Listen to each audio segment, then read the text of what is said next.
Certainly going to start to see some of those impacts as we get into tomorrow afternoon and the evening. Really going to be about a 6-hour window, I think, for areas like Florence, the I-95 corridor, a couple miles north and south of that, where we're going to have to keep an eye on that, and more than likely a winter weather advisory will be issued. Right now feels like the teens. It is a cold one as you're stepping out the door. We'll go throughout the forecast. High is going to be in the upper 30s. Wind chills, though, make it feel like the low 30s. And let's go ahead and show you how all this kind of comes into this area that we're highlighting. So notice this is where I think the trick is going to be really the hardest spot of, is there going to be a 20-mile shift to the north or to the south? But we're highlighting this now for that first alert weather day.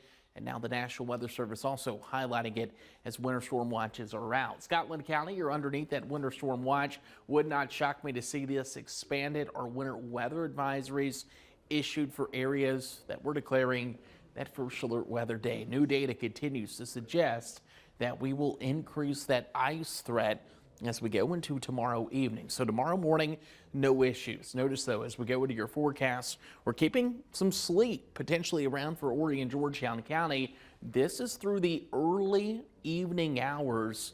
Watch what happens though as warm air begins to move in. All that sleet and freezing rain should stay off to the northwest.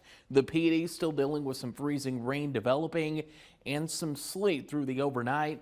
And then we're finally done with this as we head into Saturday morning. But for a look at those impacts, especially where we've declared that first alert weather day, let's send it over to Jenna this morning and time you out where the worst of this could really line up. Jenna? Yeah, Andrew, definitely going to continue to see some of those slick spots for those inland areas. As we take a look at the timing of everything, like Andrew mentioned, we'll start to see these impacts work through the afternoon and into the evening. Can't even rule out a few flurries for inland areas, but again, that freezing rain going to work through along that I-95 corridor to the northwest is where we're really going to expect to see those minor impacts, especially along the roadway. So if you're planning on traveling tomorrow night, you're definitely going to want to keep it easy. Stay off the roadways if you can, especially for those slick spots. Again, minor impacts, and the worst of the impacts going to be seen through the western portions of the Carolinas, and especially for Horry, Georgetown County, not going to see those freezing rain impacts. The ice accumulation, about 1/10 of an inch. Slick roadways, not expecting any power issues by any means.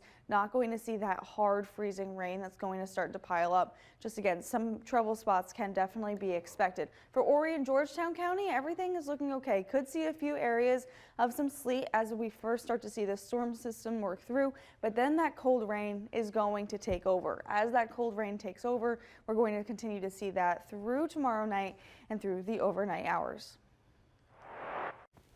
Thanks, Jenna. We'll make sure you have our free WNBF First Alert Weather app downloaded before dangerous winter weather arrives. Our weather team is the only one in town giving you video updates all day, breaking down the threats you can expect and when they'll arrive in your area. Just scan this QR code here on your screen.